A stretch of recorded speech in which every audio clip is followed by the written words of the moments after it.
거대한 제국이 하루아침에 무너진다는 것은 과연 가능한 일일까요? 역사상 가장 강력했던 문명들도 결국엔 시간의 흐름 앞에 무릎을 꿇었습니다. 오늘날 우리가 사는 세상 또한 언젠가는 지나갈 하나의 시대에 불과할지도 모르죠. 그런데 이런 거대한 변화의 물결 속에서도 불변의 법칙이 하나 있습니다. 바로 모든 것은 반드시 시작이 있다는 점이죠. 권력의 중심이 이동하고 왕조가 바뀌고 새로운 제국이 탄생하는 과정에는 언제나 특별한 인물들이 등장합니다.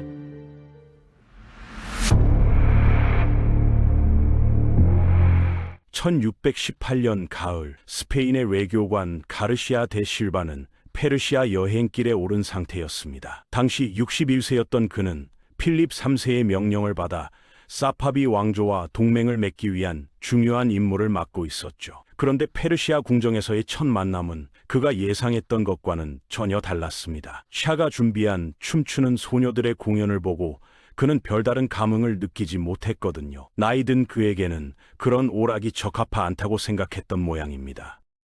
샤는 즉시 이를 알아차리고 주변 사람들에게 말했습니다. 스페인 대사는 나이가 많아서 젊은 여인들의 춤에 관심이 없는 것 같네요. 하지만 진짜 이유는 나이 때문이 아니라 다른 곳에 있을 겁니다. 이런 말과 함께 웃음이 터져 나왔고 가르시아는 큰 모욕을 당했다고 느꼈죠. 결국 그의 외교 임무는 완전한 실패로 끝나고 말았습니다. 하지만 이 실패는 의외의 결과를 가져다 줄 것이었습니다.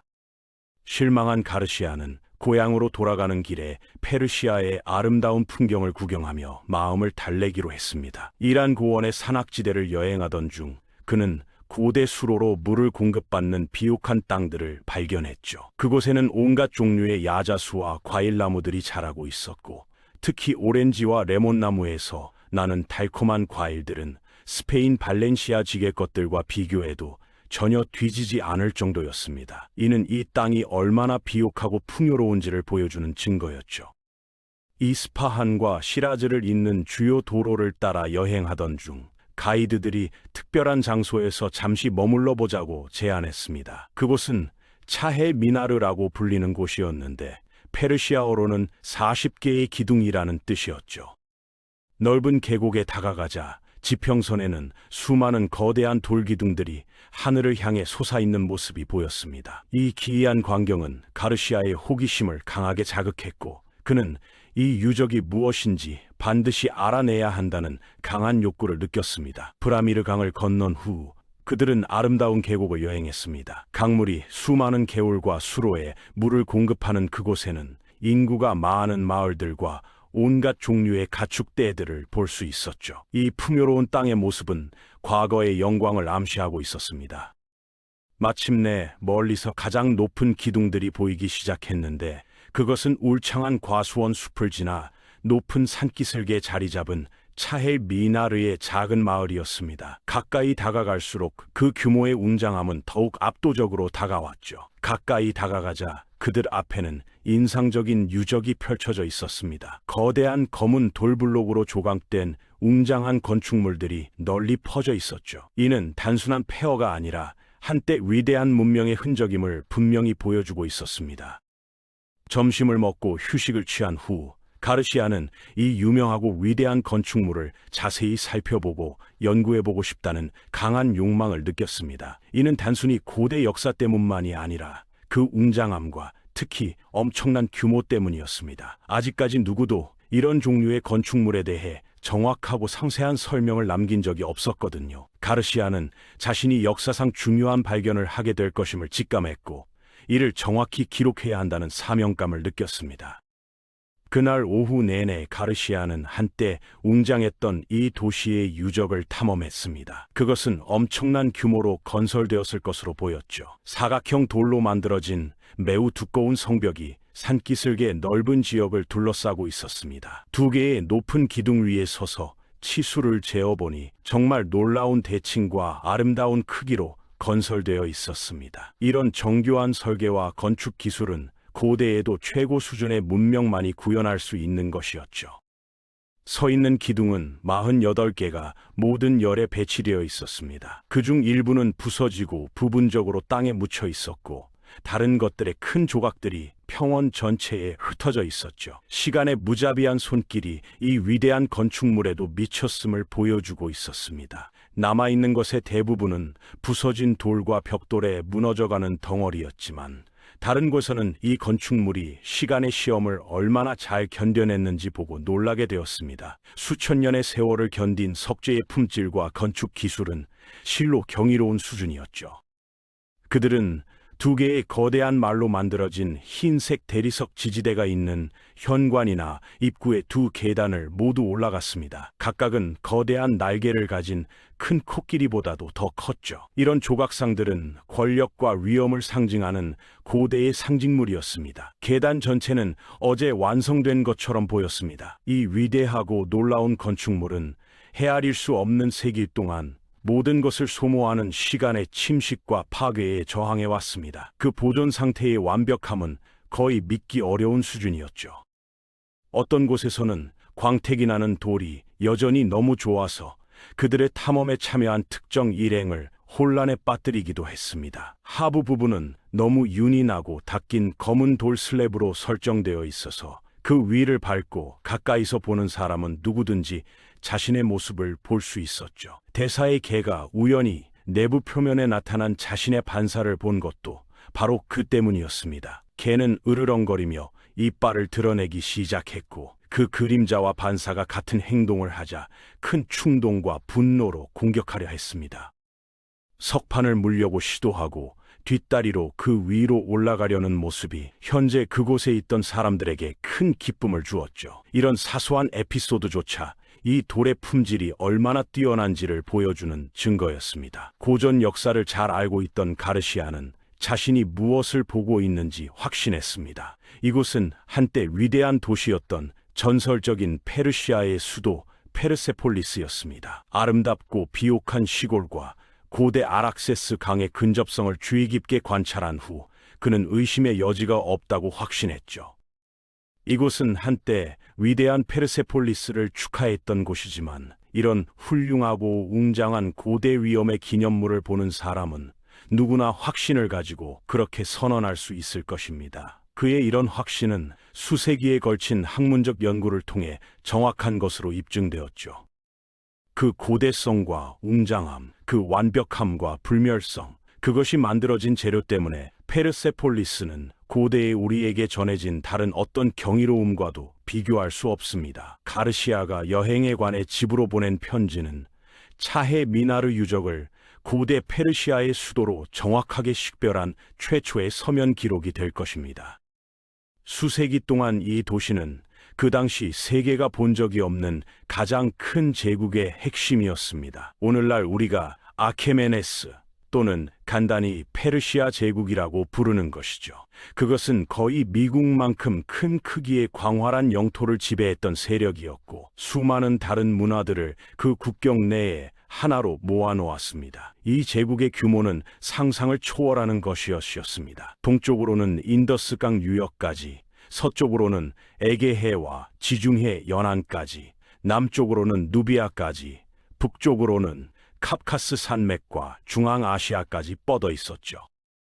그러나 거의 2000년 동안 페르세폴리스의 폐허는 바위 투성이의 고원에 홀로 서 있었습니다. 이제 그것은 민속과 전설로 가득한 신비로 둘러싸여 있었죠. 그 건설자들의 이름은 잊혀졌고 아무도 그들의 이야기를 들려줄 사람이 남아있지 않았습니다. 수많은 왕조가 이란 땅을 거쳐갔지만 페르세폴리스의 원래 의미와 그것을 건설한 사람들에 대한 기억은 시간의 안개 속에 사라져버렸습니다. 오직 돌로 된 증언만이 과거의 영광을 무언으로 증명하고 있었죠. 페르시아의 이야기는 옛 세계의 제에서 시작됩니다. 아시리아 제국이 남겨둔 세상에서 말이죠. 우리가 13번째 에피소드에서 보았듯이 기원전 2000년과 1000년기 동안 아시리아 제국은 고대 세계의 강대국 중 하나였습니다. 그들은 현재 이라크 북부와 쿠르디스탄에 있는 메소포타미아 북부 티그리스 강 유역에서 생겨났고 거기서부터 그들의 군사력이 다른 모든 것을 능가하면서 확장되었죠. 아시리아의 군사 혁신과 잔혹한 정복 방식은 당시로서는 전례 없는 것이었습니다. 아시리아는 철제 무기와 갑옷을 장착한 대규모 군대의 도움을 받아 메소포타미아 지역을 지배했고 그들의 제국에 대한 모든 저항을 무너뜨렸습니다. 기원전 729년에 아시리아인들은 마침내 그들의 가장 위대한 라이벌인 남부 메소포타미아 습지대의 가장 크고 강력한 도시를 정복할 만큼 강력해졌습니다.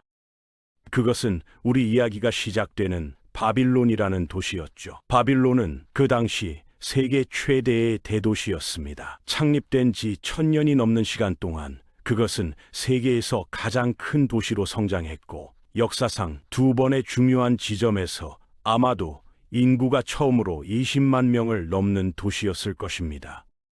이제 거대한 도시 바빌론은 아시리아 제국에 흡수되었지만 그것은 항상 어려운 반항적인 속국이 될 것이었습니다. 그 사람들은 독립적인 왕들의 자랑스럽고 고대의 혈통에 속했습니다. 바빌로니아인들은 그들만의 방언을 말했고 마르두크라는 이름의 신을 숭배했는데 이는 아시리아인들의 눈에 띄는 신들과 경쟁했죠. 이는 그들의 점령 기간 내내 바빌론 도시의 통치자들이 항상 일어나서 그들의 아시리아 주인들의 멍에를 벗어던질 기회를 찾고 있었다는 것을 의미했습니다. 바빌로니아인들의 문화적 자부심과 종교적 정체성은 결코 완전히 억압될 수 없었던 것이죠.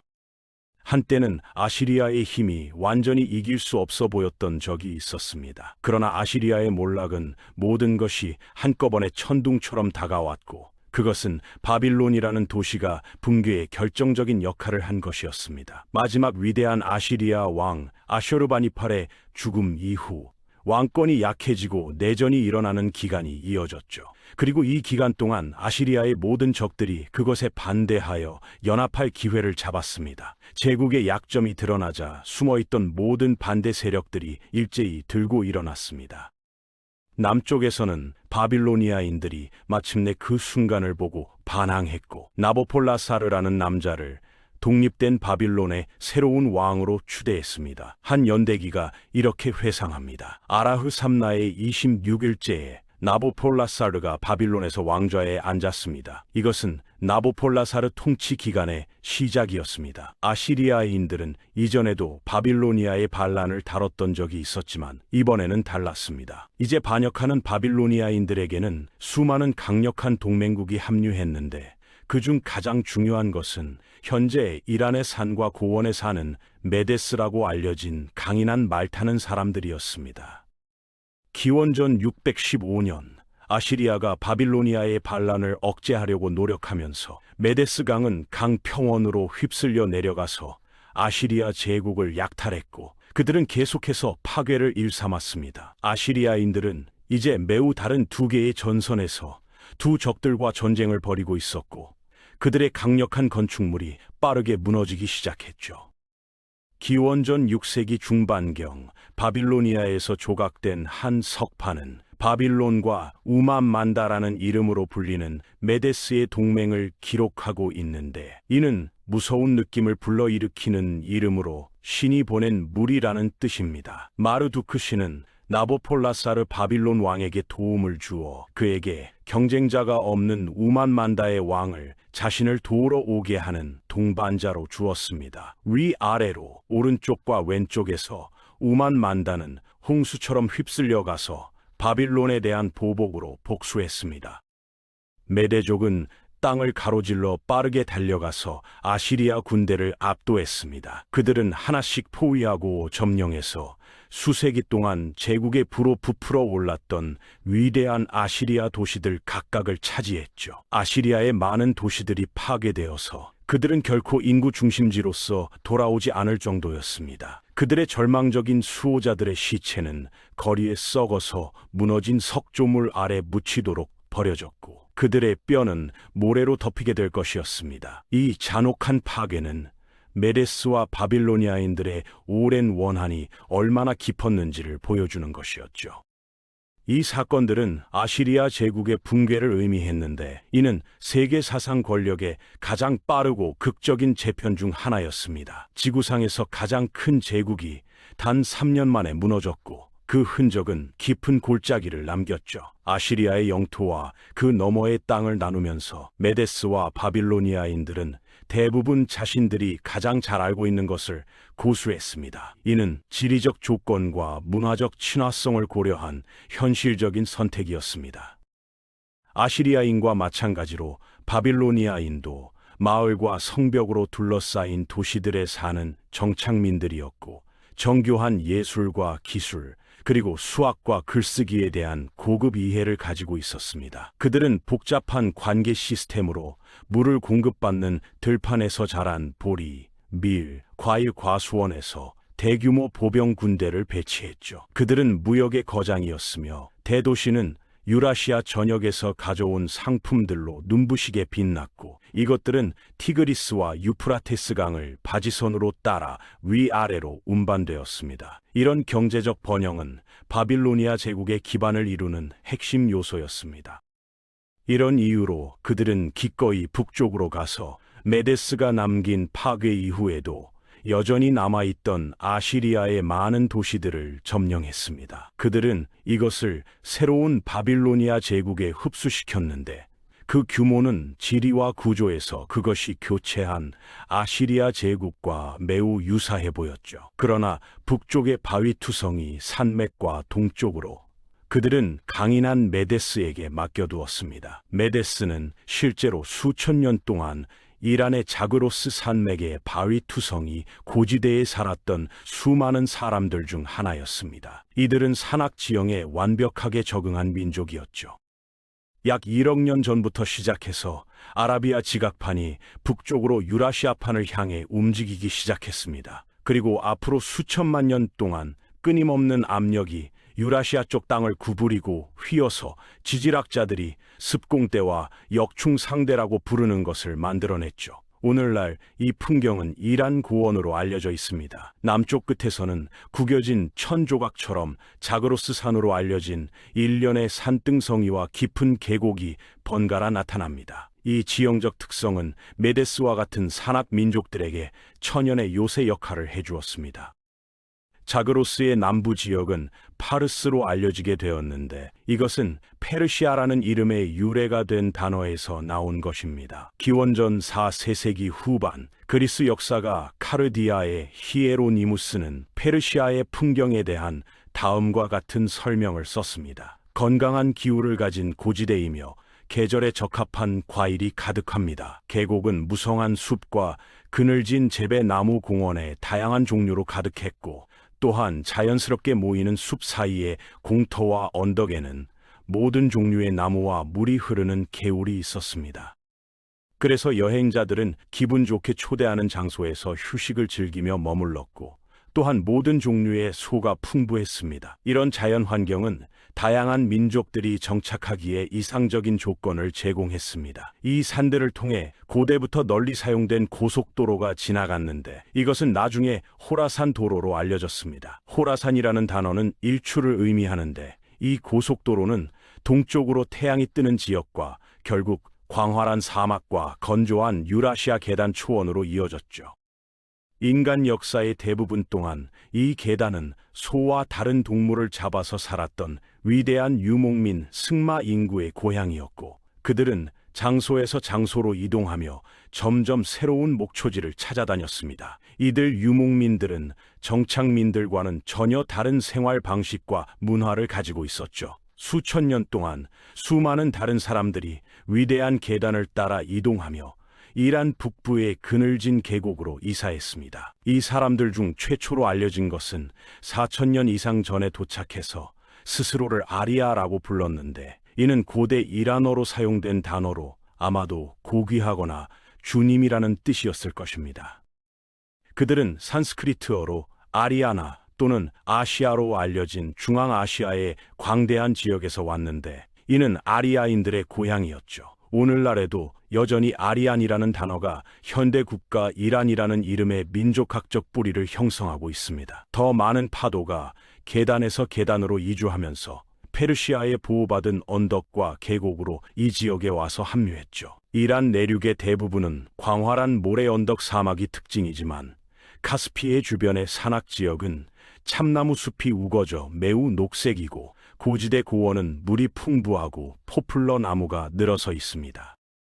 더 많은 파도가 이 보호받은 언덕과 계곡으로의 이주와 함께 이 지역에 왔습니다. 이 사람들은 집단적으로 오늘날 원시 이란인들이라고 불리는데 그들은 다양한 관련 이란 어족 언어를 말했습니다. 그 중에서도 가장 오래 보존된 것 중 하나인 고대 아베스탄어는 인도 유럽 어족에 속하는 언어입니다. 이것이 영어와 같은 가족이기 때문에 우리는 실제로 우리 언어와 많은 언어적 유사성을 찾을 수 있죠. 예를 들어 아베스탄의 딸을 뜻하는 고대 단어는 두가르였고 어머니는 마타르였으며 그들이 형제를 부르는 단어는 브라타르였습니다. 이 원시 이란인들은 아프가니스탄에서 중앙아시아까지 파키스탄에서 이란의 언덕까지 전 세계에 정착했습니다. 그리고 그들이 가는 곳마다 모든 관련 언어를 소통하는 다양한 문화를 발전시켰죠. 이들은 각자의 지역적 특성에 맞는 독특한 사회를 형성했습니다. 이들 중에는 박트리안들 또는 박트리아인들, 수구드인들 또는 소그디아인들, 파르타바 또는 파르티아인들이 있었고 우리 이야기의 중요한 것은 이란 서부 고원에 나타난 마 또는 메데스였습니다. 각각의 민족은 고유한 정치적 조직과 사회 구조를 발전시켰습니다. 바빌로니아인들은 중앙 집권적이고 왕이 맨 위에 있고 그 아래 관리들, 사제들과 제국을 운영하는 관리자들이 있는 계층화된 왕국이었지만 메데스는 아마도 하나의 동맹, 혈맹, 그리고 결혼 관계로 묶인 더 느슨한 부족들의 모임이었을 것입니다. 아시리아 문헌 기록에는 특히 메데스의 승마 기술이 언급되어 있고 아시리아 자료에는 항상 그들이 메디라 땅을 약탈할 때마다 잡은 많은 훌륭한 말들에 대한 자부심이 언급되어 있습니다. 이는 메데스가 기마술에 뛰어난 민족이었음을 보여주는 중요한 증거입니다. 아시리아 왕 티글라트 필레세르 3세의 이 비문이 보여주는 것처럼 내 9번째 왕년에 나는 메데스를 향해 내 군대를 진군시켰습니다. 나는 그들의 도시들을 정복하고 패배시켰으며 그들의 전리품을 빼앗았습니다. 비트, 샤가리와 그 주변 지역에서 말 130마리, 기나 도시에서 온 말 120마리를 이런 기록들을 통해 우리는 메데스가 얼마나 많은 고품질의 말을 보유하고 있었는지 그리고 그것이 그들의 군사력과 경제력에 얼마나 중요한 역할을 했는지 알 수 있습니다. 말은 단순히 교통수단이 아니라 전쟁에서의 핵심 자산이었죠. 아시리아인들은 오랫동안 이런 종류의 습격으로 메데스를 억압해왔지만 이제 아시리아 제국은 멸망했고 메데스는 자유롭게 확장할 수 있었습니다. 그들은 수세기 동안 산에서 살며 번영해왔고 그래서 바빌로니아인들이 메소포타미아의 비옥한 강 유역을 차지하는 동안 메데스는 현재 이란, 아제르바이잔, 시리아, 터키에 해당하는 넓은 지역의 언덕과 산들을 자유롭게 넘나들었습니다. 그들의 제국의 정확한 지리적 경계나 그것이 얼마나 중앙 집중화되었는지는 명확하지 않지만 그 지역의 모든 사람들 중에서 그들이 바빌론의 힘에 대한 가장 큰 경쟁자였습니다. 메데스의 세력 범위는 지형적 특성상 정확한 경계를 그리기 어려웠지만 그 영향력은 광범위했습니다. 그래서 이것이 우리가 이야기를 시작하는 세상입니다. 메소포타미아의 비옥한 저지대에서 새로운 바빌로니아 제국이 바로 제국 권력의 발판을 찾기 시작했고 북쪽과 동쪽의 바위산에서는 말 타는 사람들의 느슨한 부족 연합인 메데스가 자라나고 있었습니다. 이것은 새롭고 깨지기 쉬운 힘의 세상이었고 불안정하고 불확실하며 지금 점점 더 편집증적이 되어가고 있었습니다. 하지만 올바른 사람의 손에 있다면 그것은 잡을 수 있는 세상이기도 했죠. 권력의 공백은 언제나 새로운 기회를 의미했고 야심 있는 지도자에게는 역사를 바꿀 수 있는 순간이었습니다. 그리고 기원전 600년경 이 깨지기 쉬운 균형을 뒤흔들고 역사의 흐름을 바꿀 한 남자가 이 풍경 속으로 태어났습니다. 그의 고대 페르시아어 이름은 쿠루시였지만 그는 그리스인들이 그에게 준 이름으로 역사에 기록되었고 그는 키루스 대왕으로 알려지게 되었습니다. 이 한 인물의 등장은 고대 근동 지역의 권력 구조를 완전히 재편하게 될 것이었고, 인류 역사상 가장 광대하고 지속적인 제국 중 하나의 기초를 놓게 될 것이었습니다. 키루스의 이야기는 바로 여기서부터 시작됩니다.